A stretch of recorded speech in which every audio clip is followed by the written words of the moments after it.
As I mentioned in an earlier segment, the most popular models of causation nowadays are so-called interventionist or manipulationist models of causation. Such models of causation are rooted in the intuition that if some event A causes some other event B, then one should be able to manipulate A in some way and see corresponding changes in B that happen after changing A. If A is modeled as causing B, then there should be some intervention on A that results in B changing its value.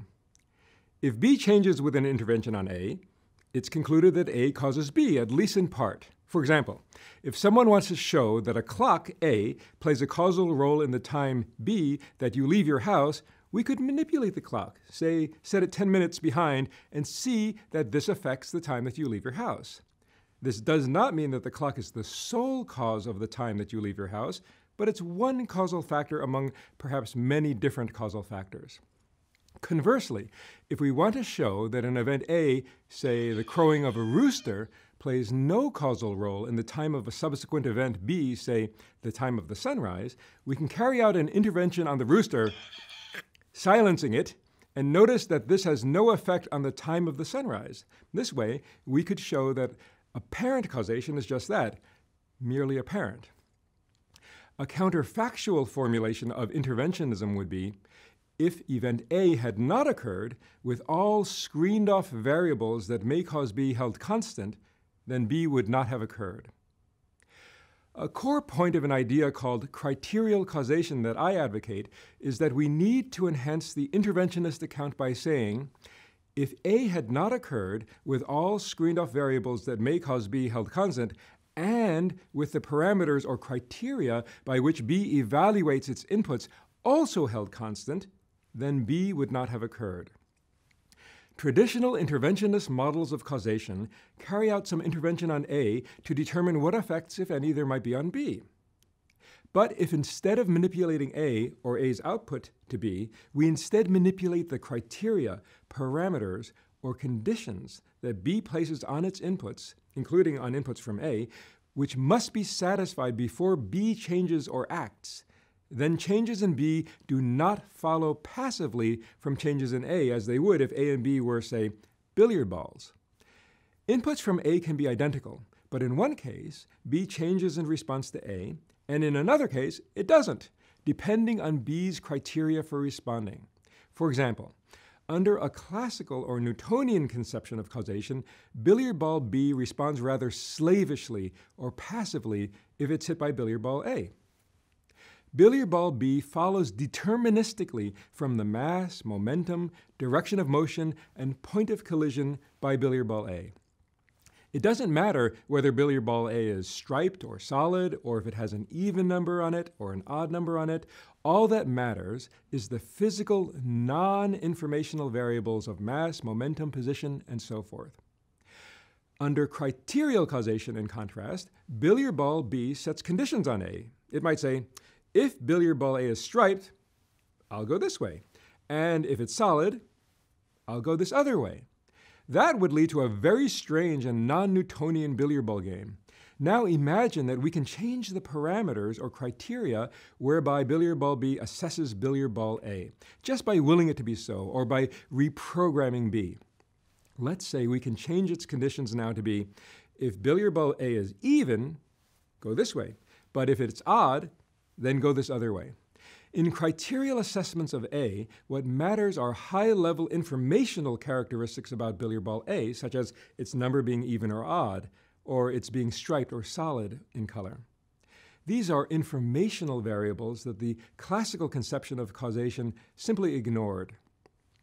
But this kind of reparameterization of B is what neurons do when they change each other's synaptic weights, such that a neuron now responds optimally to different inputs than just prior to the act of reparameterization or criterial resetting.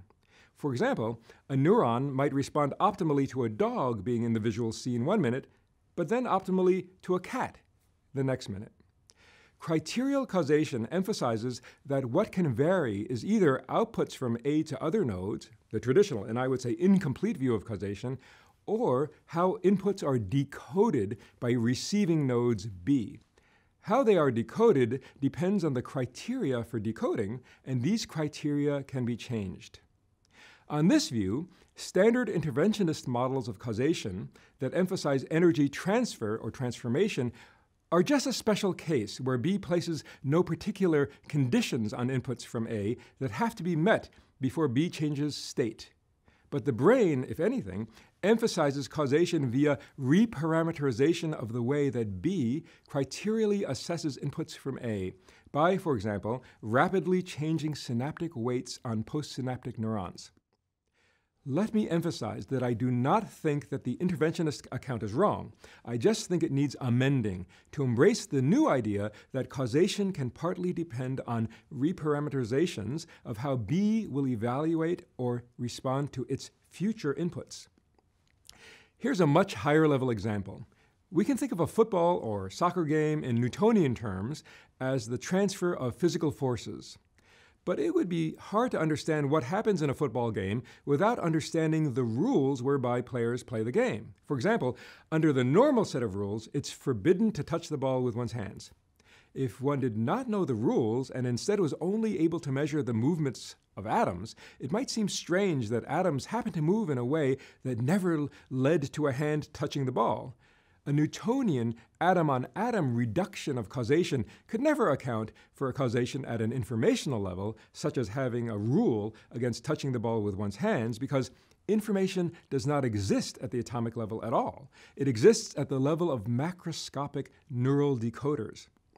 Moreover, a Newtonian conception of causation could not account for causation involving reparameterizations of the rules whereby events can happen. For example, if we reparameterize the rules of playing the game such that it is now allowed to touch the ball with one's hands, then very different kinds of actions will unfold in the world. In effect, reparameterizing what counts as deriving input from event A to an assessing process B leads to the carving out of very different chains of actual events from all the events that were possible. For example, it would lead to games where players now can touch the ball with their hands. In this course, I explore the idea of causation via reparameterization of constraints or criteria for subsequent permissible actions, as opposed to the more traditional notion of causation as the imparting of force or energy. I see this form of causation as the central revolution that got life going. It is especially central to how mental causation works in the brain. Changing the code or parameters or criteria that B uses to decode, interpret, or respond to its inputs is a manipulation that might make no apparent changes to A or any other variable in the system for long and uncertain spans of time until just the right pattern of inputs comes along. Here's another example. Let's say the builders of the pyramids booby-trapped the tomb of some pharaoh, such that, should robbers ever enter the tomb, they would be killed by the booby trap. Maybe arrows would be shot at the robbers or a big rock would fall on them. Thousands of years might pass before something enters the tomb that satisfies the parameters of what counts as a person entering the tomb. This might kill archaeologists 3,000 years after the trap was set, even though the builders of the pyramid meant to kill robbers. For all of those thousands of years, it would have seemed as if nothing was happening. In this case, the reparameterization of B would be setting the releasing conditions for the release of the booby trap, say arrows being shot at the intruders or a giant stone falling on their heads. This reparameterization of B need not have immediate, noticeable, or measurable effects within the system. In this sense, it would seem to violate the assumption of the traditional manipulationist or interventionist view that causation is transferred at some fast speed, say the speed of light, or that the timing of causes and effects must be correlated.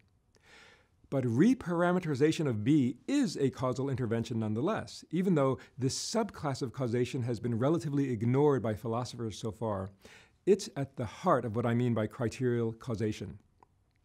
Another name for criterial causation might be reparameterization causation or pattern causation. I believe, however, that it was the discovery of this class of causation by evolution that really led to the explosion of physical systems that we now call biological systems.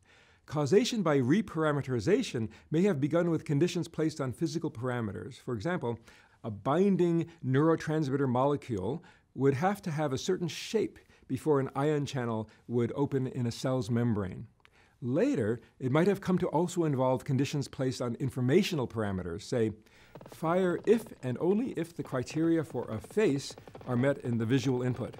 These informational parameters are surely realized in physical parameters, say, for example, fire if and only if the criteria on the simultaneity of spike inputs are met.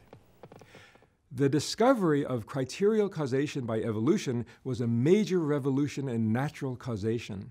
This afforded the revolutionary emergence of mind and informational downward causation, as far as we know, uniquely on Earth, and perhaps for the first time in the history of the universe.